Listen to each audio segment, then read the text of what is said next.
하마터면 놓칠 뻔한 지구촌의 다양한 소식 총정리해드립니다. 월드리포트 장원석 아나운서와 함께합니다. 어서 오세요. 예, 안녕하십니까. 장원석입니다. 네, 오늘은 어떤 소식으로 시작을 해볼까요? 네, 코로나19 유행이 지난해 말부터 지금까지 이어지면서 수많은 사람들이 피로감을 느끼고 있습니다. 일상생활을 하는 우리야 개인 위생이라든지 거리 두기를 하는 정도의 수고를 하면 되지만 의료진들은 다릅니다. 아, 그렇죠. 예, 코로나19와 일선에서 맞서야 하는 사명감으로 여전히 사투를 벌이고 있습니다. 하지만 우리가 상상하지도 못할 만큼 피로도가 높아져 있을 것 같습니다. 네. 지금 이 순간에도 우리나라도 그렇고 정말 보이지 않는 곳에서 이 코로나19 때문에 여전히 그 한여름에 지금 요새 또 너무 덥잖아요. 비가 많이 오는데도 불구하고 덥고 습한데 그 두꺼운 방호복 입고 계속해서 정말 코로나19와 사투를 벌이고 있는 의료진들 덕분에 사실 저희가 마음 놓고 일상생활을 할 수 있는 거겠죠. 맞습니다. 지금 일본도 그렇고 미국도 이제 일일 확진자 수가 크게 또 증가하고 있잖아요. 네. 의료진들이 고생이 만만치 않을 겁니다. 세계적으로 의료진들을 향한 찬사가 이어지고 있고 역시 응원의 메시지도 끊이질 않고 있습니다.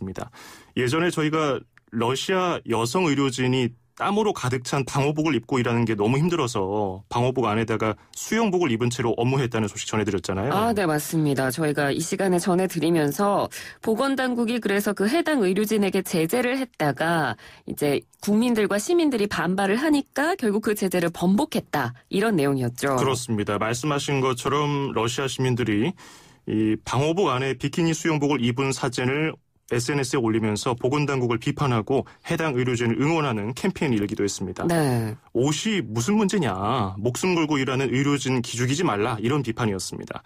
그런데 이번에는 미국에서 비키니 사진 관련한 SNS상의 운동이 벌어졌습니다. 이번에도 복장과 관련한 논란이 있었나 보네요. 그렇습니다. 미국 혈관외과 학회가 발행한 학술지에 조금 비과학적인 주장이 실렸습니다. 비키니 수영복이나 화려한 옷을 입은 사진을 SNS에 올리는 의료진은 비전문적이다라는 내용이었습니다. 최근에 우리나라에서 일어났던 일이 지금 연상이 좀 되는데 우리 왜 국회의원도 이 등원 복장 가지고 한동안 갑론을 좀 있었던 적이 있었잖아요. 그렇죠. 그러니까 말씀해 주신 대로 이 혈관외과 학술지에 실린 내용이라고 보기에는 좀 과학적이지 않은 내용 같은데요. 그렇죠. 이 학술지에 실린 논문 제목은 이러했습니다. 젊은 혈관외과 의료진 사이에서의 비전문적 소셜미디어 콘텐츠 확산입니다. 그러면서 환자가 내원할 때 의사의 SNS를 미리 찾아보는 게 좋다는 주장까지 했습니다. 이거는 참 어이가 없는 것 같은데 이에 대한 반발도 지금 만만치 않을 것 같아요. 그렇죠. 이런 학술지 내용에 미국 여성 의료진들을 중심으로 반발하고 나섰습니다. 일반적으로 우리가 생각하는 것처럼 의료진의 실력과 개인 SNS에 수영복 사진이나 화려한 옷을 입은 사진 올리는 게 무슨 상관이냐는 거죠. 네. 그럼 반대로 수영복 사진을 올리지 않은 정장 입은 사진 올리는 사람들은 더 전문적인가 이런 의문도 생깁니다. 그러니까요. 이런 반발은 의학을 뜻하는 메디슨과 비키니를 합친 매드 비키니 캠페인으로 표출됐습니다. 여성 의료진들이 자신의 비키니 수영복을 입은 사진과 또 수술복 등을 입은 사진을 함께 올리면서 비키니 입고도 수술할 수 있다는 메시지와 함께 해시태그로 매드비키니를 SNS에 올리고 있습니다. 그러니까 러시아에서 일어났던 그 SNS상의 캠페인, 그런 운동하고 좀 비슷하네요. 비슷하죠. 네. 한 의사는 과거에 자신이 해변에서 물놀이를 하다가 그 주변에 사고를 당한 사람을 현장에서 비키니 차림으로 긴급하게 치료했다고 밝히기도 하면서 관련 사진을 올렸는데요. 복장과 의료 실력이 상관없다는 뜻을 경험담을 통해서 밝힌 겁니다. 또 뉴욕타임스 보도에 따르면 지난해 미얀마 출신의 한 여성 의사가 비키니 사진을 SNS에 올렸는데 의사 면허를 취소당한 일도 있었습니다. 네, 그렇군요.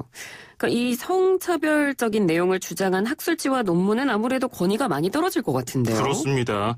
미국 혈관외과 학회는 앞서 성차별로 문제가 됐던 논문 결국은 철회했습니다. 그러나 여전히 의료계와 미국민으로부터 비판을 받고 있습니다. 네, 그렇군요. 첫 번째 소식으로 들어봤고요. 다음 소식 넘어가 볼까요? 예, 이번에도 전에 소개해드린 내용의 연장선인데요. 우리 동해에 있는 오징어, 그 불법 중국 어선들이 쓸어가고 있다는 국제연구단체의 조사 결과를 전해드린 바가 있죠. 네, 맞습니다. 그래서 뭐 중국의 어선들이 불법으로 조업을 하면서 우리 어민들의 피해도 굉장히 크고 제가 오징어를 함부로 마트에서 못 산다. 비싸졌어요. 네, 그런 이야기까지 해드렸었죠. 예. 그런데 이 중국 원양 어선단이 동해에서만 민폐를 끼치고 있는 건 아니었습니다. 태평양은 물론 대서양, 저 멀리 남아메리카 해역까지 진출을 해서 그야말로 오징어 씨를 말리고 있다는 비판을 받았습니다. 네. 특히나 에콰도르나 아르헨티나 정부는 중국 어선 수백 척이 자신의 배타적 경제 수역 주변에서 오징어를 잡아간다고 강하게 반발했습니다. 심지어 경제 수역 안까지 들어와서 조업하는 중국 어선이 잇따르자 에콰도르에서는 중국 어선에 미사일을 발사할 수 있는 호위함까지 배치했습니다. 아르헨티나는 중국 어선을 납포해서 그대로 바다에 침몰시켜버리기도 했습니다. 네. 그러니까 이 우리 서해에서 중국 어선들이 횡포를 부려서 우리 어민들은 물론이고 뭐 단속하는 해경들까지도 위협을 받는다라는 이야기는 저희가 뉴스에서 워낙 많이 접하기 때문에 익히 알고 있었던 내용인데 남아메리카까지 가서 문제를 일으키는 건 몰랐네요. 그렇습니다. 남미에서 이렇게 횡포를 부리니까 미국도 중국 불법 어선을 비판했습니다. 마이크 폼페이오 미 국무장관이 이 갈라파고스 제도 인근에서 중국 어선들이 너무 무분별하게 어로 행위를 하니까 인근 국가 주권을 침해하고 또 생태계를 파괴한다고 성명을 발표했습니다. 여러 나라가 이렇게 비판 성명을 내니까 중국이 정부 차원에서 조치에 나섰습니다. 네. 지난달부터 3개월 동안 아르헨티나 인근에서 중국 어선의 오징어 잡이를 금지했습니다.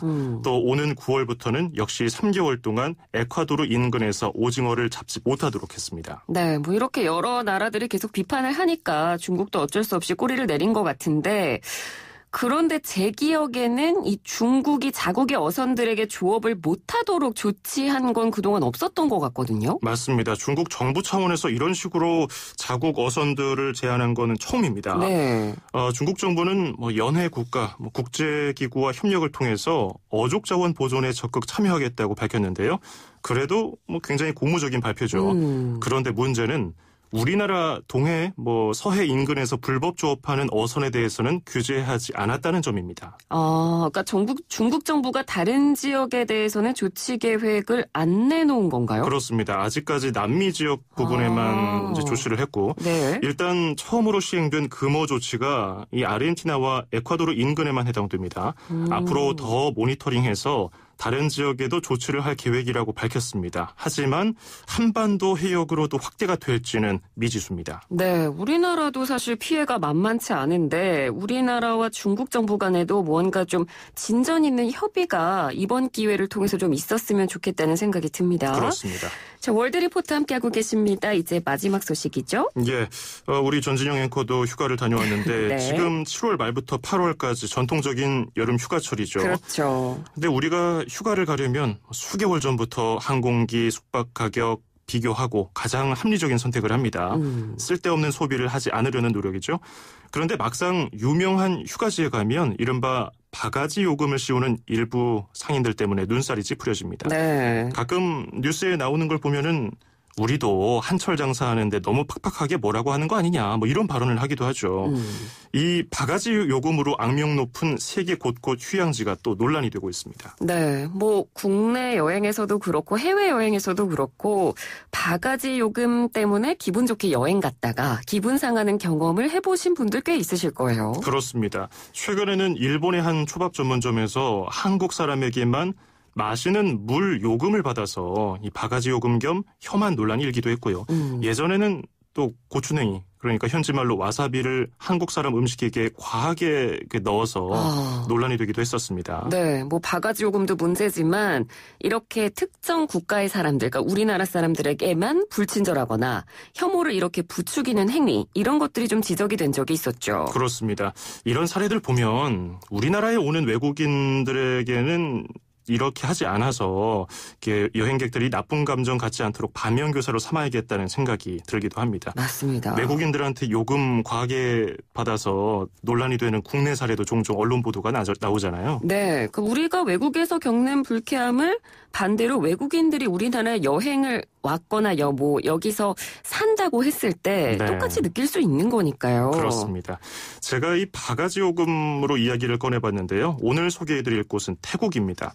태국은 우리나라뿐 아니라 수많은 세계인들이 찾는 유명 관광지죠. 네. 그런데 태국에서 외국인들에게 내국인과 다른 요금을 요구하는 경우가 많아서 태국 정부 차원에서 아예 외국인 이중 요금, 외국인 차등 요금제를 없애려는 방침을 세우고 있습니다. 그러니까 정부 차원에서 나서서 이렇게 조치를 공식적으로 취한다니까 반가운 소식인데 예전에는 사실 정부 차원에서 이런 움직임이 없다가 네. 이번에 이렇게 제도를 손을 본다는 건 뭔가 특별한 이유가 있었던 건가요? 그렇습니다. 역시 코로나19 여파라고 봐야겠죠. 세계적으로 항공산업이 그 어느 때보다 침체기를 겪고 있죠. 그렇다는 얘기는 관광업도 덩달아 어렵다는 얘기입니다. 네. 그리고 태국은 코로나19에 대응하면서 폐쇄 정책을 폈거든요. 들어오는 관광객이 없으니까 관광산업이 국가에 미치는 영향이 큰 태국 아주 어렵게 됐습니다. 그래서 태국 내에 있는 외국인들이라도 그러니까 태국에서 살고 있는 외국인들이라도 돈을 좀 쓰게 만들어야 하는데 외국인 차등 요금제 때문에 외국인들이 지갑을 열지 않고 있었던 거죠. 아, 그렇군요. 그런 이유 때문에 이제 태국 정부가 정책을 손을 보겠다는 거네요. 네, 그렇습니다. 그런데 관광객들이 반가워하기는 아직 이릅니다. 이번에 태국 정부가 추진하는 방안이 조금 전에 말씀드린 것처럼 태국에 거주하는 외국인들에 한해서 태국 사람들과 똑같은 요금을 받는 내용이기 때문입니다. 네. 그러면 이 태국에 거주하는 외국인 수가 어느 정도 되나요? 태국 정부에 따르면 200만 명 정도로 추산되고 있습니다. 국립공원이라든지 사찰 같은 유명 관광지 입장료를 이들에 한해서 내국인과 똑같이 받도록 하는 겁니다. 또 호텔 같은 숙박업계에도 태국에 사는 외국인은 태국인과 같은 가격을 받으라고 요청하기도 했습니다. 그리고 태국에 거주하는 외국인 신분증을 만드는 방안까지 고려하고 있다고 합니다. 네. 그러니까 물론 태국에 사는 외국인을 대상으로 하는 거지만 이게 실제로 추진이 될까요? 사실 회의적으로 보는 시선이 많습니다. 외국인에게 돈을 더 받는 관행은 수십 년 넘게 이어져 온 탓에 정부가 한꺼번에 추진할 수 있겠느냐는 겁니다. 또 코로나19로 가뜩이나 어려운 태국 관광업계가 이를 받아들일 수 있을지도 명확하지 않습니다. 네, 그렇군요. 알겠습니다. 오늘 소식 잘 들었습니다. 고맙습니다. 네, 고맙습니다. 네, 지금까지 월드리포트 장원석 아나운서와 함께했고요. 1부는 여기서 마칩니다. 잠시 뒤 2부 이어가겠습니다.